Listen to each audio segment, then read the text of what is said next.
Martes 21 de abril de 2020. Amigos y amigas, bienvenidos a Telediario.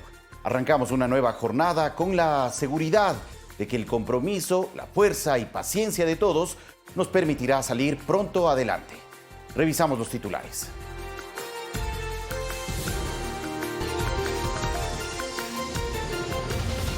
A nivel mundial se registró una histórica caída del precio del petróleo, afectando a varios mercados y economías.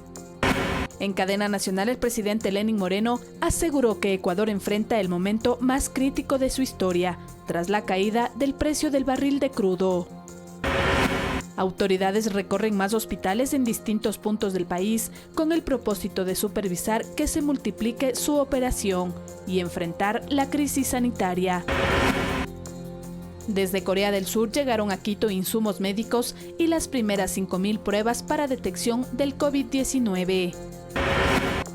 Y en lo internacional, varios países de América Latina buscan frenar la pandemia del nuevo coronavirus y agudizan las medidas de protección. Esta enfermedad deja en la región más de 6.000 fallecidos.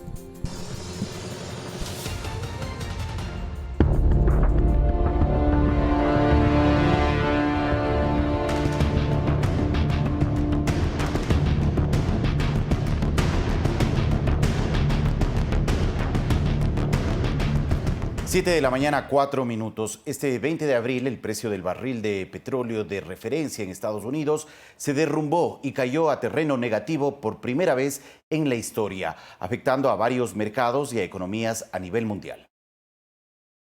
El precio del petróleo tipo Texas WTI abrió este lunes 20 de abril con un desplome del 38.6% hasta los $11.22 por barril, su nivel más bajo desde 1998, y poco a poco fue cayendo en este día hasta llegar a menos cero en su valor por barril. Todo esto debido al recorte de la demanda mundial, el mismo que fue provocado por la pandemia de la enfermedad COVID-19 y la baja posibilidad de almacenar más crudo. En tanto, el tipo Brent perdió en las primeras horas de 5% y en la actualidad se sitúa en $24.33 por barril. Todo esto se da a pesar de que la Organización de Países Exportadores de Petróleo y sus principales aliados, con Rusia a la cabeza, acordaron a principios de mes una reducción de la producción de 9.7 millones de barriles diarios para compensar el desplome de la demanda originada por la crisis del coronavirus. Ya existen diferentes reacciones en torno al desplome. Por ejemplo, el cierre del petróleo estadounidense en negativo significa que los productores de este país están dispuestos a pagar casi $40 a los compradores para que se lleven cada barril. Una cotización negativa indica que nadie está vendiendo porque los compradores no tienen en dónde almacenarlo. También existen afectaciones en la bolsa. En el caso de la de Chicago, el mercado en donde se negocian los precios internacionales de distintas materias primas como el petróleo, autorizó la cotización negativa del valor del crudo. Frente a la caída del petróleo, la moneda mexicana, es decir, el peso, se depreció este lunes en 1.19% a las 24.15 unidades por dólar. Por otra parte, los ingresos de Venezuela, más del 90%, proceden de la venta de crudo, y con esta extrema dependencia y el desplome de los precios, el régimen corre el riesgo de recibir menos de $8.000 millones este año, un tercio de los $25.000 millones que habría administrado en el año 2019. La caída del precio del crudo se ve diferente en el contexto de la pandemia del COVID-19. Significa que muchas compañías productoras tendrán que cerrar pozos o hasta salir del negocio. Muchos empleos podrán perderse. La caída también significa menores ingresos no solo para los grandes productores como Estados Unidos, Rusia y Arabia Saudita, sino para economías más pequeñas que dependen del crudo. Carla Arcentales, Medios Públicos. 7 de la mañana con 7 minutos. Estados Unidos comprará 75 millones de barriles de crudo para llenar su reserva estratégica, aprovechando la caída histórica de los precios. Así lo anunció el presidente de ese país, Donald Trump. Precisó además que solo compraría esa cantidad si el Congreso autorizaba el gasto o si Estados Unidos abría a terceros su capacidad de almacenamiento a cambio de una remuneración. La reserva estadounidense almacenada en un complejo de 4 sitios subterráneos a lo largo de las costas del Golfo de Texas y de Luisiana, en el sur del país, tiene una capacidad total de 727 millones de barriles. Basado en el récord de bajo precio del petróleo que han visto, es un nivel que es muy interesante para la gente. Pero estamos llenando nuestra Reserva Nacional de Petróleo, estratégicas, ya saben, las reservas estratégicas. Y estamos buscando poner 75 millones de barriles en las reservas. Eso las llenaría. Esta sería la primera vez en mucho tiempo que se han llenado. Lo conseguimos por el precio correcto.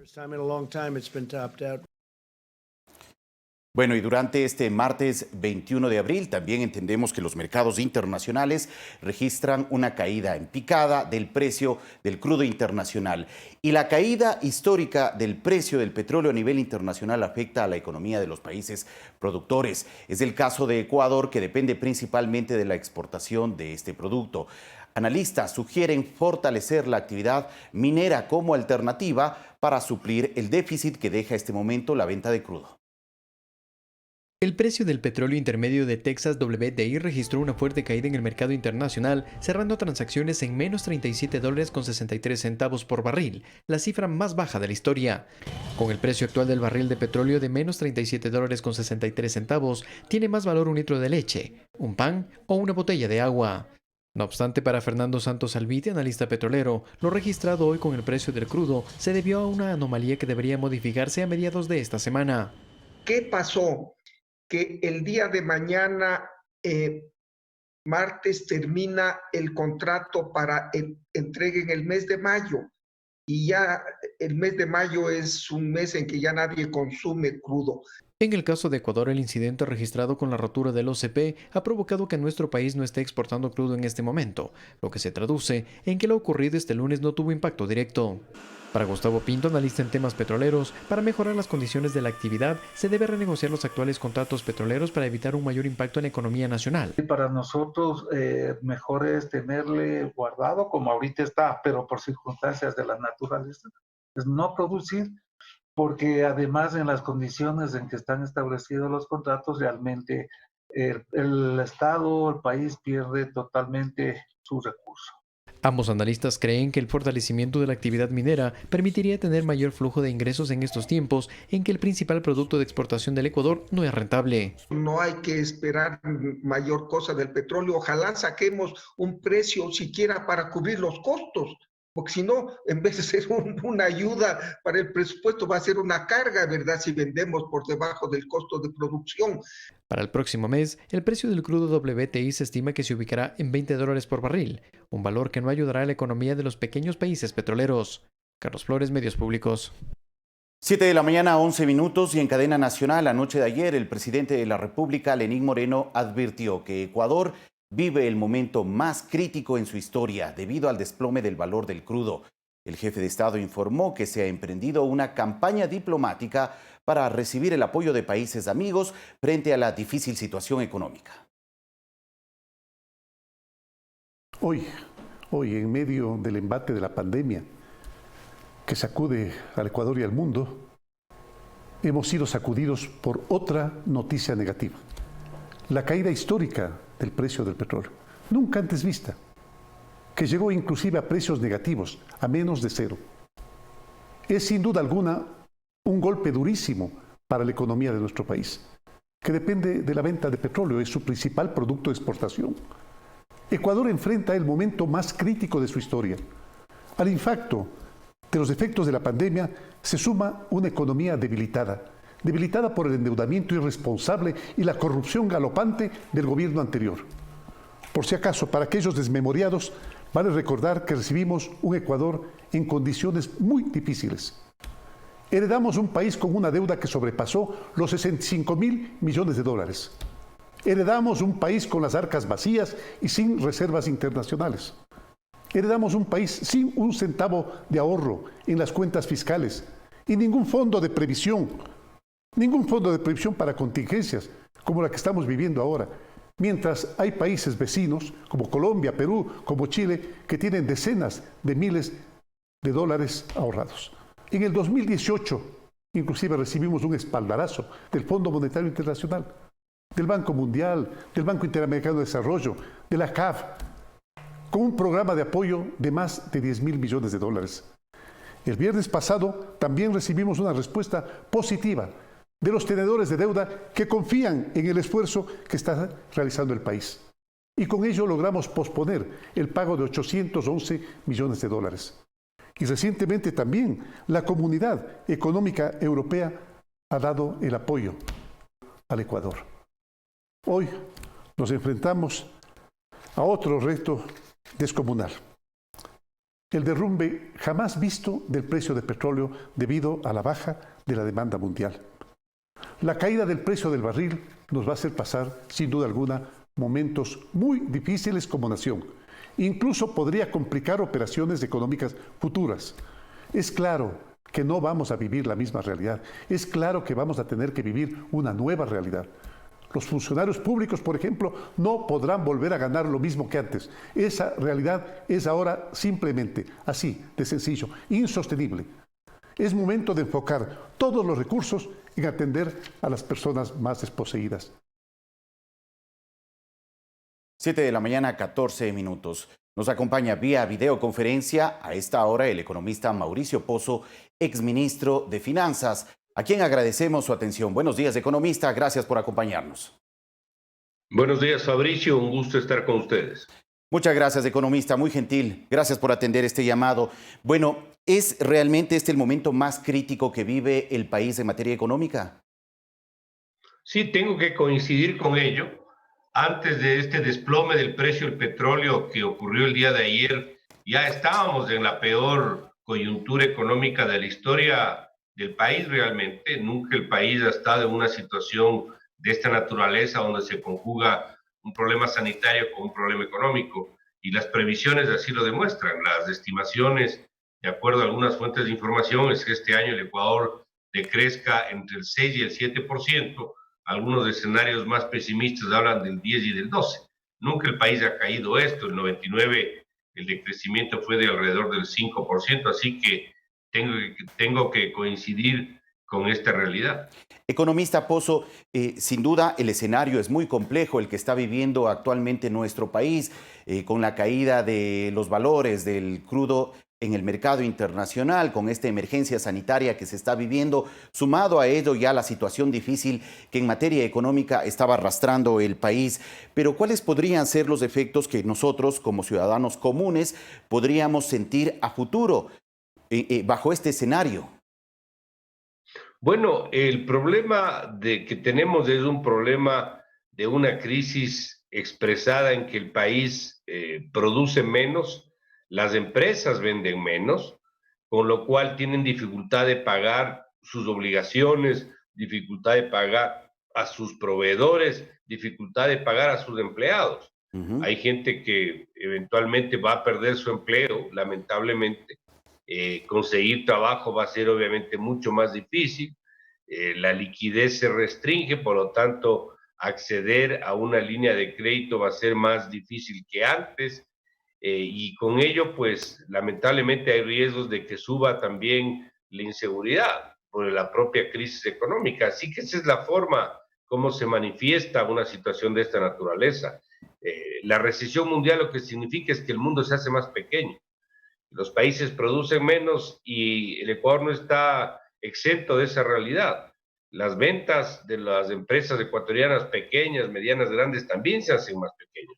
Por eso es que hay que tratar de aminorar el impacto con un programa económico que denote el esfuerzo interno que tenemos sin duda que hacer, más toda la gestión internacional que hay que hacer para atraer nueva cantidad de recursos, para atraer más liquidez y de esta manera reducir la fuerza del problema que estamos viviendo.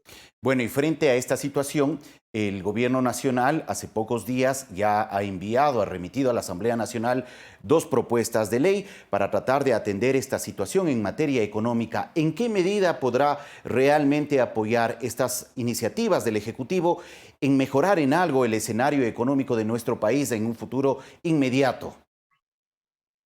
Bueno, la una que tiene que ver con aspectos directamente de la pandemia, donde hay yo diría, un corazón de la propuesta y que es relativo a las relaciones entre empleadores y empleados. El acuerdo entre las partes que nos permita sortear de mejor forma la realidad actual. Los hechos y la coyuntura hacen que la normativa vigente sea absolutamente inaplicable.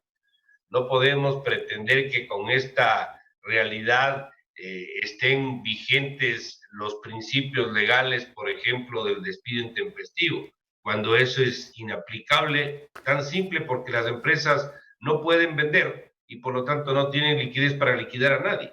Claro. Entonces, lo obvio es que el acuerdo entre empleadores y empleados en ese proyecto de ley permita sortear la situación, es decir, que se pueda negociar una jornada laboral distinta, una remuneración acorde a las circunstancias, es decir, algo que le dé flexibilidad al proceso y con ello evitar o aminorar, por ejemplo, los despidos. Ese es uno de los temas centrales en un proyecto de ley. En caso del otro proyecto que tiene que ver con el ordenamiento fiscal, ahí están incorporados principios de manejo, normas de manejo que lo aplican los países que están mejor que el Ecuador, principios de techos de gasto, principios de equilibrio fiscal, formas de ahorro fiscal si hay excedentes, algo que tuvo el Ecuador años atrás y que lamentablemente fue removido del andamiaje del manejo de las políticas públicas. Así que yo creería que en ambos proyectos, sin ser perfectos, yo creo que hay algunos temas que hay que mejorar, sin ser perfectos, van en la línea correcta, van en la línea adecuada. Y ahora, en la coyuntura que vivimos, Fabricio, creo que tenemos todos la obligación de colaborar, de entregar nuestro contingente. Esto no es un problema de partidos políticos, este no es un problema de ideología, este es un problema del país que demanda el concurso de todos para que podamos reducir el impacto de la situación. De acuerdo, muchas gracias, economista Mauricio Pozo, por su punto de vista frente a la situación económica que se vive en el país. Finalmente, también en su mensaje, el presidente ha advertido que, por ejemplo, en el tema de los salarios de los servidores públicos, habrá que llevar a cabo un reajuste. Ha dicho que es insostenible el pago de los salarios en los niveles que se ha mantenido. Es correcto, esto ya era insostenible, Fabricio. Ahora, más aún con la situación que estamos viviendo. Yo creo que el tema del petróleo es un tema que se va a recuperar, es temporal, el mundo tiene energía, va a correr a un ritmo más lento, pero va a necesitar energía, eso es imposible. Va a haber un impacto rebote próximo, obviamente nunca a los niveles de precios anteriores, pero esto se va a recuperar, pero esto no quiere decir que no se adopten las decisiones, porque en este momento la situación es como se menciona y hay necesariamente que adoptar decisiones como las que anotó el presidente y que algunos colegas también hemos sugerido en algunas sugerencias del gobierno. Muchas gracias, economista Pozo, por sus criterios. Muchas gracias a usted. Agradecemos al economista Mauricio Pozo, exministro de Economía y Finanzas, por ofrecernos su punto de vista sobre la situación que actualmente vive el país en materia económica. 7 de la mañana, 21 minutos. Al iniciar el segundo mes de confinamiento, Ecuador reporta 10.128 casos confirmados para COVID-19 y 507 fallecidos. El viceministro de Salud, Javier Solórzano, indicó que en esta semana se espera superar el número de pruebas por aplicar.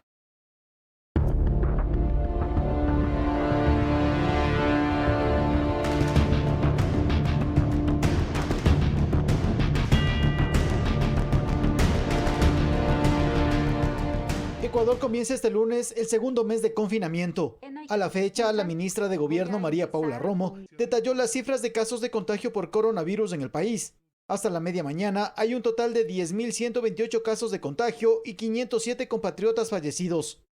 Del total de 10.128 positivos, la situación de estos pacientes es la siguiente. 8.091 se encuentran estables en aislamiento domiciliario. 256 se encuentran hospitalizados pero estables. 124 se encuentran hospitalizados con pronóstico reservado.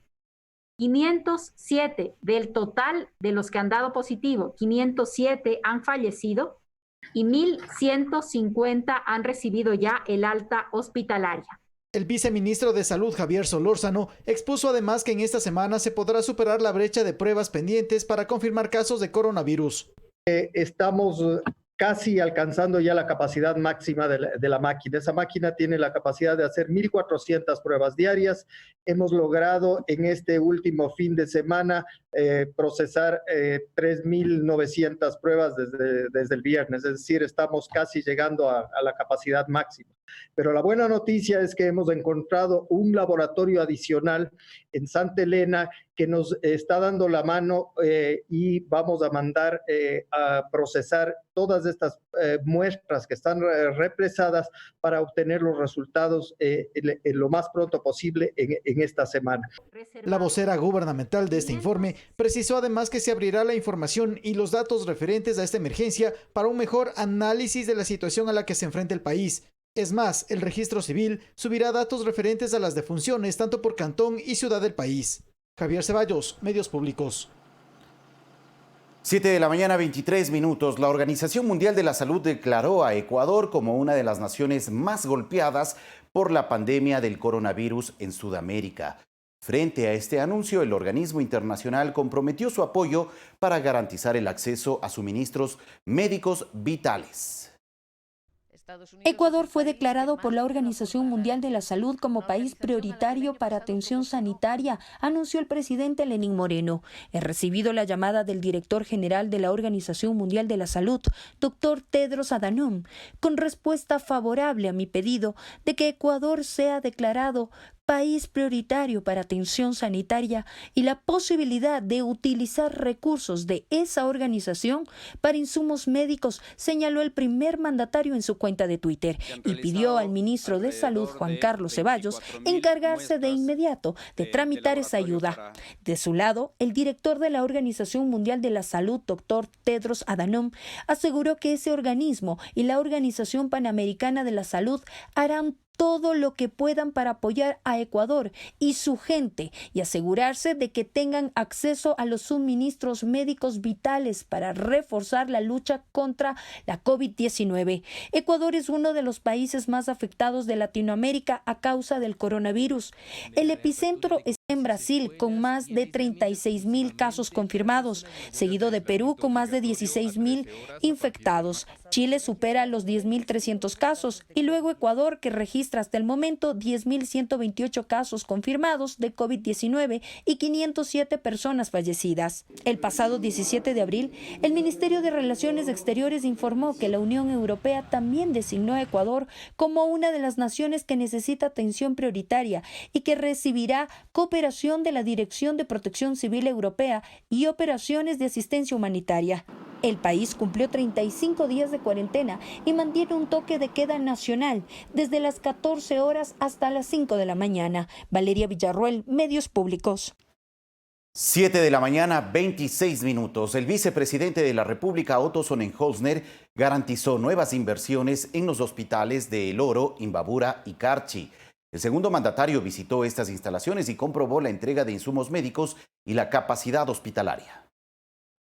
Un recorrido de sur a norte que incluyó 3 provincias del país. El vicepresidente Otto Sonnenholzner estuvo en El Oro, donde verificó que el personal médico cuente con los insumos de protección y también que en las casas de salud de esta jurisdicción exista la capacidad necesaria de camas para la atención a la ciudadanía. Todos somos ecuatorianos. Y el sistema de salud en este momento en emergencia es uno solo. Si bien la verificación determinó resultados satisfactorios, el segundo mandatario comprometió una mayor inversión para enfrentar esta emergencia. Se ha aprobado un presupuesto de casi $1 millón para ampliar la capacidad de atención. Aquí todavía hay camas disponibles en hospitalización, pero en UCI solo quedaba una. Vamos a aumentar 10 más. Algo similar hizo en la provincia del Carchi, donde el dinero que se invertirá será para aumentar el número de profesionales en estas casas de salud. Estamos aprobando un presupuesto de alrededor de $300.000 para contratar a 42 nuevos miembros del equipo de salud en este hospital y poder ampliar esta capacidad tanto en UCI como en hospitalización. Aquí el número de camas tanto en hospitalización como en cuidados intensivos es el adecuado. No obstante, también existe la capacidad de ampliarse, si fuese necesario. Que en este hospital, que es el hospital referente de Tulcán para COVID, hoy son más los pacientes que salen curados que los que ingresan enfermos. Y eso es una noticia positiva que la vamos a poder mantener en el tiempo solamente si la ciudadanía continúa cooperando. Este recorrido realizado por el segundo mandatario además incluyó a los hospitales de la provincia de Imbabura. Alex Llanos, Medios Públicos.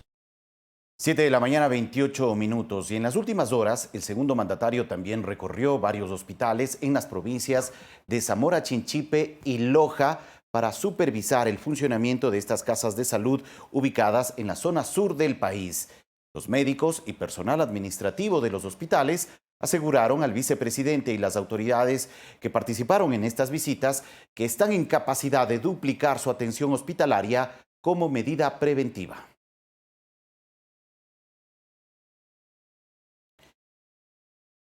Y las parroquias urbanas y rurales de Quito contarán con el suministro necesario de hipoclorito de sodio, gracias a una máquina que prestó la empresa privada y que generará 200 litros diarios adicionales del desinfectante. Desde que inició la emergencia sanitaria en el Distrito Metropolitano de Quito, no se ha dejado de desinfectar cada espacio de la ciudad. Tanto en parroquias urbanas como rurales, el cuerpo de bomberos se ha encargado de esta tarea en horas de la madrugada. Para cumplir con este propósito, se utilizan 600 litros diarios de hipoclorito de sodio, pero incluso esa cantidad no es la suficiente para las necesidades de la capital por estos días. Hemos estado trabajando las 24 horas para poder entregar el hipoclorito de sodio, que es un agente importante desinfectante. La necesidad es mucho más grande. Y por eso se logró un acuerdo con la empresa privada Astaf, la cual facilitó una máquina con la cual se producirá más desinfectante, que va a entregar 200 litros más de hipoclorito diarios. Es algo que vamos a permitir que la ciudadanía esté más tranquila. Que con esto vamos a poder solventar las necesidades de fumigación en las diferentes parroquias rurales. La máquina genera el hipoclorito a través de la sal en grano. Con esto se pone a la par la oferta con la demanda de esta solución desinfectante en la capital. Alex Llanos, Medios Públicos. 7 de la mañana con 30 minutos. Cepillos dentales, dentríficos, mascarillas y alimentos fueron donados por la empresa privada a varios albergues del Patronato San José en la ciudad de Quito. Gracias a la ayuda de la empresa privada y de la ciudadanía en general, personas que viven en albergues del Patronato San José de Quito ya cuentan con alimentos y kits de higiene y de bioseguridad para sobrellevar la emergencia sanitaria. Esta donación del Grupo CID es salud oral, que es tan importante, sobre todo en estos momentos acá en los albergues que tenemos del municipio de Quito. El tema de la alimentación, como es Baguette, que nos ha ayudado también con el pan, que nosotros ocupamos, las 5 comidas se les da aquí en los albergues, y una de las comidas principales es el desayuno, y también las mascarillas, que son tan importantes. La Secretaría de Inclusión del municipio de Quito también trabaja para ayudar a las personas en situación de calle en esta emergencia. Nosotros estamos pendientes, insistiendo constantemente para que ellos ingresen a los espacios, pero también estamos pendientes fuera para que no sean víctimas de la pandemia, entregando mascarillas, algunas veces alimentación, para que se mantengan fuertes, pero sobre todo lo que queremos es que ingresen a los espacios. Concejales del municipio capitalino agradecen la ayuda de todos quienes en este momento de crisis aportan para ayudar a quienes más lo necesitan. Aquí se vienen a entregar los alimentos y son directamente dados y utilizados por las personas que están. Pero quiero invitar todavía a la empresa privada, quiero invitar a los ciudadanos, que los que tenemos un poquito más, sigamos apoyando, porque hay gente que no tiene que comer, no tiene realmente recursos económicos. En este momento de confinamiento muchos necesitan de nuestra ayuda. Lo importante es canalizarla a través de instituciones encargadas, mientras usted permanece en casa. Carla Arcentales, Medios Públicos. 7 de la mañana, 32 minutos. Durante la emergencia sanitaria, representantes de la sociedad civil, fundaciones y organizaciones ofrecen su aporte desinteresado para ayudar a las familias más necesitadas. En este marco, la Federación de Barrios Organizados de Guayaquil se unió a otros gremios para formar SOS Familia y brindar kits de alimentos. La Federación de Barrios Organizados de Guayaquil no se ha detenido pese a la emergencia sanitaria. Se han sensibilizado de las necesidades de muchas familias que al permanecer en casa no tienen cómo obtener dinero y alimento para el día a día. Por tal motivo, junto a otras 50 organizaciones sociales, han formado el Frente SOS Familias, que ha elaborado un registro de atención prioritaria. Un registro familiar emergente que registró 5.200 familias, por decirlo así, en esta primera etapa. En la segunda etapa, entre 1.500 a 1.800 familias, si no me equivoco. La ayuda que brinda SOS Familias es integral. Todas las organizaciones sociales colaboran en diferentes áreas. La Federación de Barrios Organizados de Guayaquil se centra en la elaboración y entrega de kits de alimentos en territorio. Perecibles y no perecibles, porque también queremos que se alimenten bien. Esta ayuda llega a personas en situación de vulnerabilidad de diferentes sectores de Guayaquil. Situamos todo el suburbio de Guayaquil en el mismo centro, en los bastiones populares, en Monte Sinaí. Los productos que entregan los compran con recursos propios. Por eso hacen el llamado a que se sumen empresas, supermercados y todos quienes quieran brindar sus donaciones para esta causa. Por favor, bienvenida a la ayuda. Lo que hacemos nosotros es enfundarlos, empaquetarlos y entregarlos. Con vehículos propios, llevan los kits a territorio. En esta ocasión hay como 4 o 5 vehículos, pero estamos haciendo una alianza con otros grupos para que podamos llegar con mayor rapidez. Las empresas o personas que quieran sumar su aporte o aquellas familias que requieran esta ayuda pueden contactarse a través de SOS Familias en redes sociales. Luis Alfredo Zúñiga, Medios Públicos. 7 de la mañana, 34 minutos. La noche de ayer llegó al aeropuerto internacional de la ciudad de Quito, proveniente de Corea del Sur, un cargamento de insumos médicos y las primeras 500 pruebas de detección para el COVID-19. El alcalde de la ciudad, Jorge Yunda, aseguró que se espera alcanzar una primera meta de 200.000 pruebas con proyección final de 1 millón. Están llegando las pruebas para la ciudad de Quito y van a seguir viniendo cada semana más. Con todas estas herramientas vamos a luchar ya no en forma ciega contra el virus, sino hacerlo en forma científica. Vamos adelante, quiteños. Esto terminará en algún rato.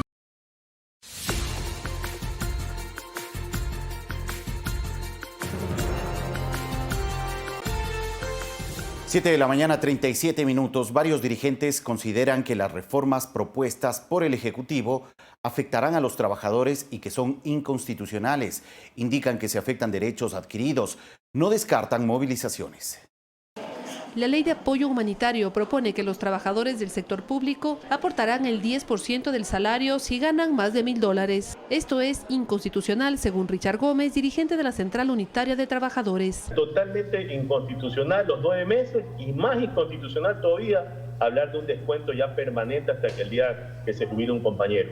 En la primera línea no solamente están los médicos, no solamente están los trabajadores de la salud, están los bomberos, están los trabajadores de aseo de calle. Gómez aseguró que no descartan movilizaciones y criticó que la cifra que aportarán los trabajadores es mayor a la que pagarán los grupos económicos y empresas. Lo que se busca es que los empresarios pongan 650 millones, en palabras del ministro de Finanzas, y los trabajadores 850 millones. Entonces ahí es donde nosotros hacemos justamente nuestra alerta de hacerle conocer al país, al presidente, al vicepresidente, a los asambleístas. Cuestionó la reforma laboral que implicaría cambios en los contratos y reducción de salarios en el sector privado. Pero regresar a eliminarnos de alguna manera la jornada de trabajo, reducirla. Por último, el contrato a plazo fijo a 4 años. Nos alargan la jornada hasta el día sábado. Todo lo que está ahí es de manera restrictiva y no hay un contrapeso en la relación laboral. Mientras tanto, el representante de los servidores públicos indicó que descontar el 10% del salario equivale a prácticamente eliminar el 13º sueldo. Esto es muy grave para la economía nuestra.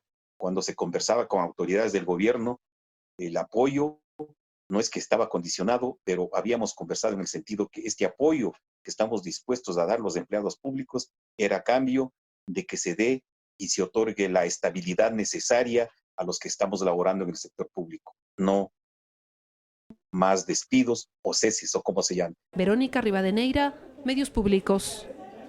7 de la mañana, 39 minutos, y este momento nos acompaña vía videoconferencia el ministro de Trabajo, Luis Arturo Poveda, para conversar sobre estos temas relacionados al ámbito laboral. Ministro, buenos días, gracias por atender esta llamada. Buenos días, Fabricio. Muchas gracias, ministro. Buen día. Hemos escuchado, hay preocupación por parte de los representantes de los trabajadores, también de los servidores públicos, frente a esta propuesta que ha sido enviada por el Gobierno Nacional al Poder Legislativo. ¿Qué responder a los representantes del sector de los trabajadores del país? Bueno, es necesario dejar bien establecido que ante la emergencia que atraviesa nuestro país, necesitamos hoy más que nunca los acuerdos en distintas áreas que desarrollamos en el día a día.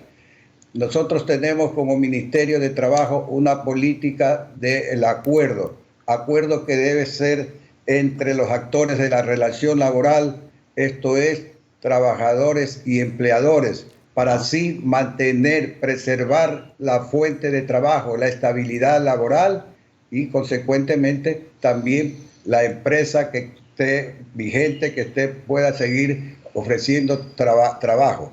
Ministro Poveda, eventualmente se está afectando derechos, se estaría vulnerando ciertos principios constitucionales con la propuesta de ley que se está enviando a la Asamblea Nacional en materia laboral, en materia de derecho de trabajadores.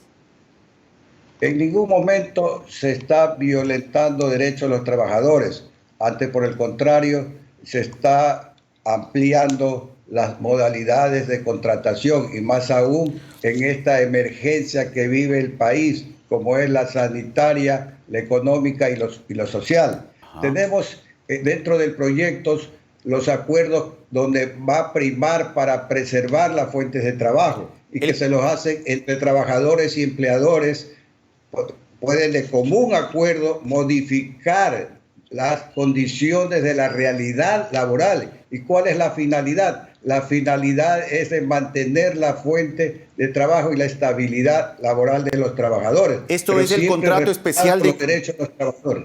Este es el contrato especial emergente que se está planteando en la propuesta de ley, por ejemplo. Sí, tenemos el contrato especial emergente justamente por tiempo definido, hasta 2 años, renovables por una sola vez. Y se lo celebra para nuevas inversiones, modificación del giro de negocio o empresas que atraviesan dificultades económicas, como es en la actualidad. La jornada de este contrato puede ser parcial o ordinaria, mínimo 20 y máximo 40 horas a la semana, repartidas en 6 días a la semana. Y la remuneración y demás beneficios serán proporcionales de acuerdo a la jornada pactada. Es decir, que este contrato especial emergente va a solucionar en algo la emergencia que estamos viviendo. Además, se va a preservar la salud del trabajador, por cuanto hay empresas que por esta situación de la crisis sanitaria que atravesamos no pueden laborar las 8 horas. ¿Por qué? Porque se está cuidando la salud de sus trabajadores para que no haya aglomeración. Ministro. Y hasta que se reactive nuevamente el aparato productivo al 100%, entonces se ha planteado este contrato especial emergente, que es de mucha utilidad hoy por hoy. La reducción de la jornada laboral también es otra de las propuestas que constan dentro de estos proyectos de ley, sobre todo en el proyecto de ley humanitario que fue enviado a la Asamblea Nacional. ¿En qué consistirá esa reducción de la jornada laboral? Bueno, tenemos también en el proyecto que está en conocimiento de la Asamblea Nacional la reducción emergente de la jornada de trabajo, donde por causas mayor o casos fortuitos debidamente justificados, el empleador podrá solicitar al Ministerio del Trabajo que le autorice a reducir la jornada parcial, debiendo la remuneración y el aporte al Instituto Ecuatoriano de Seguridad Social ser pagada con base a la jornada reducida. La reducción podrá ser por 2 años y renovables por una sola vez. El tiempo que dure la reducción, las empresas no podrán bajo ningún concepto repartir dividendos, ni tampoco podrán despedir a ninguno de sus trabajadores. Entonces, ese tipo de contrato, esa modalidad, tiene esas 2 prohibiciones que son muy determinantes. Ministro. Entonces, es necesario ver que aquí se está protegiendo al trabajador en todo momento. ¿Qué es lo que pasará si los empleadores... en el caso de que se lo despida al trabajador. Esto es necesario para que quede bien claro. En el caso de que se llegase a despedir al trabajador, tendrá que indemnizárselo con 3 meses de remuneración adicional a las indemnizaciones que establece nuestra legislación laboral en el artículo 188 del Código del Trabajo. De acuerdo, ministro. Es muy importante lo que usted señala porque existe una preocupación, sobre todo por parte del sector de los trabajadores, frente a este eventual escenario que deberíamos vivir en los próximos meses si se aprueba la ley. ¿Qué es lo que pasa si este acuerdo entre empleador y trabajador finalmente no se respeta? Sobre todo por parte de los empleadores, que debido a las condiciones en las que está el país, la situación de mantener una fuente de trabajo se convierte prácticamente en un reto para ellos. Bueno, si no se respetan los acuerdos, hay una sanción establecida mediante el mandato constituyente número 8. En el artículo 7 justamente nos indica que la sanción va de 3 salarios básicos unificados a 20 salarios básicos unificados. Ministro, estoy ya cerrando este espacio de entrevista. El presidente de la República ayer en cadena nacional mencionaba que el escenario económico es muy complejo para el país y entre las cosas que anunciaba era la revisión de los salarios para los servidores públicos, para los trabajadores del sector público. ¿En qué medida esto también puede afectar al sostenimiento de la economía cuando se está afectando también el bolsillo de los trabajadores, de los servidores públicos? Y que se han visto sujetos a ciertos ajustes a lo largo de estos últimos años. Por supuesto que hoy por hoy, ante la situación económica que está atravesando el país y el mundo entero, es necesario que todos los ecuatorianos hagamos un esfuerzo, arrimemos el hombro y todos juntos saldremos adelante. Tenemos que apoyar a los que más lo necesitan. Entonces es el momento de la solidaridad, es el momento de la ayuda humanitaria para así que todos nuestros conciudadanos puedan tener por lo menos lo básico, su alimentación, su salud. Para ellos va justamente esta ayuda solidaria que está en proyecto de ley que conoce la Asamblea Nacional. Entonces tenemos que unirnos a hacer sacrificios, son momentos de hacer sacrificios y de hacer grandes acuerdos de la unidad nacional. Solo así podremos vencer esta crisis sanitaria y económica y social por la que está atravesando nuestro país. Claro que sí, ministro. Muchas gracias por la información y sin duda los sacrificios son necesarios, pero son necesarios de parte y parte. Tanto los trabajadores también como los empresarios. Es necesario que todos nos pongamos en una misma canasta y podamos empujar para el desarrollo y también un mejor escenario de nuestro país a futuro frente a esta crítica situación que se está viviendo en el país. Agradecemos al ministro de Trabajo, Luis Arturo Poveda, por ofrecernos información relacionada a la propuesta de ley que se ha enviado a la Asamblea Nacional y que contempla ciertos cambios en materia laboral. 7 de la mañana, 48 minutos. Vamos a una pausa, regresamos en breve con más.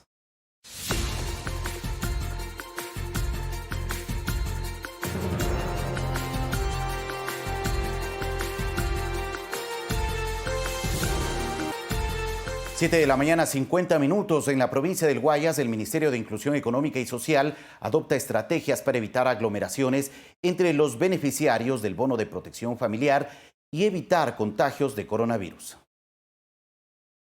El Ministerio de Inclusión Económica y Social intensifica las acciones en la provincia del Guayas para evitar aglomeraciones y prevenir contagios del coronavirus entre la ciudadanía que acude a cobrar el bono de protección familiar de $60. En este marco se implementan 3 medidas. La primera es asegurar el distanciamiento social. Hemos hecho lineamientos en las calles y tenemos un equipo de 15 personas, solamente de técnicos especializados del MINS, para evitar las aglomeraciones. La segunda medida es evitar permanencia innecesaria de personas en la fila. Todos están con dispositivos electrónicos para poder hacer las consultas en línea de si la persona es beneficiaria o no, para evitar que haya gente que haga la fila de manera innecesaria. La ciudadanía puede verificar si son beneficiarios del bono en el portal web www.inclusion.gov.es. El cobro se realiza en función del último dígito de su cédula. Por ejemplo, Para quienes su cédula termine en 1, se habilitará el 1, 11 o 21, y así consecutivamente. La tercera medida que se toma para evitar aglomeraciones es la reubicación de personas. Podemos reubicar personas en otros puntos que no están tan visitados. La fuerza pública también ha contribuido a esta labor. Sumamente importante reconocer el apoyo que nos dan las fuerzas policiales, que no exista contacto social en la entrega de los bonos que está entregando el gobierno nacional a lo largo y ancho del país. Se han entregado 257.000 bonos de protección familiar a nivel nacional y 60.000 en la provincia del Guayas. Luis Alfredo Zúñiga, Medios Públicos. 7 de la mañana, 52 minutos. El Banco de Desarrollo del Ecuador acordó establecer una moratoria de 90 días para que las obligaciones de los municipios, prefecturas, juntas parroquiales y empresas públicas se reorienten para la cobertura de la emergencia sanitaria.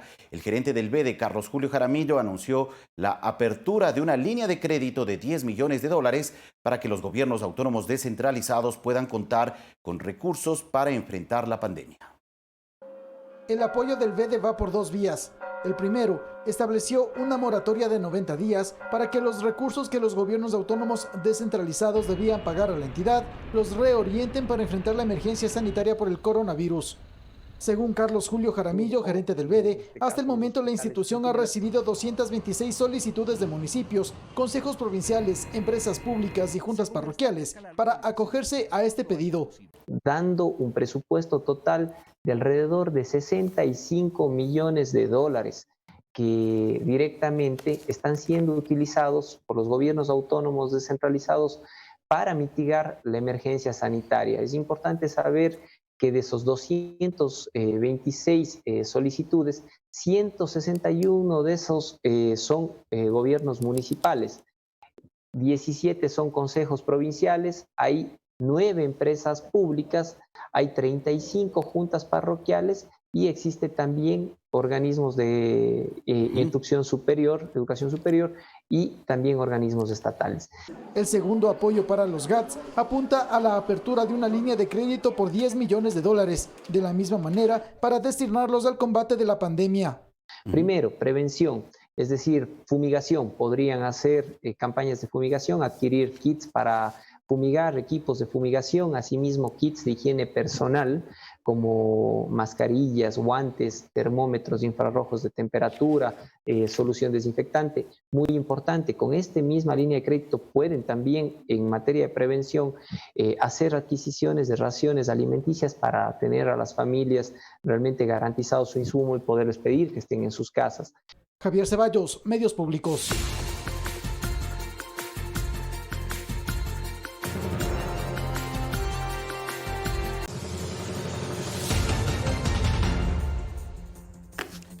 Noticias del mundo. Los países latinoamericanos buscan frenar la pandemia del nuevo coronavirus y agudizan las medidas en la mayoría de los países donde este lunes se acumularon más de 106.000 casos positivos y más de 6.000 fallecidos.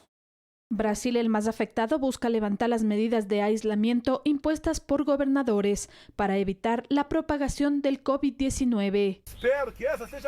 Yo espero que esta sea la última semana de esta cuarentena. De esa manera de combatir el virus, todo el mundo en casa. La masa no tiene cómo quedarse en casa con la nevera vacía. Colombia promulgó hasta el 11 de mayo la cuarentena. Desde el 27 de abril, la industria manufacturera y de la construcción reanudarán actividades si cumplen con los protocolos de seguridad. Hemos por eso hablado con claridad entre el equipo de gobierno y con los lineamientos del Ministerio de Salud y con el acompañamiento también de muchos de los expertos para que el sector de la construcción, con protocolos muy puntuales, pueda empezar su trabajo.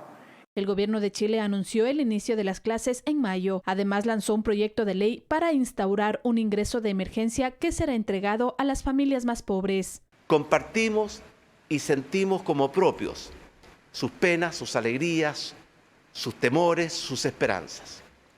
Porque la primera motivación que nos hace a los que estamos en el servicio público, levantarnos muy temprano todas las mañanas y acostarnos muy tarde todas las noches, es poder acompañarlos, poder ayudarlos, poder facilitarles que ustedes puedan superar estos tiempos difíciles, ponerse de pie y volver a caminar. En San Salvador, El Salvador, la policía resguarda el confinamiento total para así evitar más casos positivos. Decidimos establecer este cordón sanitario en el centro de San Salvador, que abarca un área de aproximadamente 400 manzanas urbanas y que ayudará a la contención y a la prevención de nuevos casos de COVID-19. México aprobó una ley de amnistía para los presos y evitar contagios. Muchas gracias a todos por acompañarnos en Telediario. No olviden mantenerse en casa con mucha paciencia y sobre todo fuerza. Buen día a todos.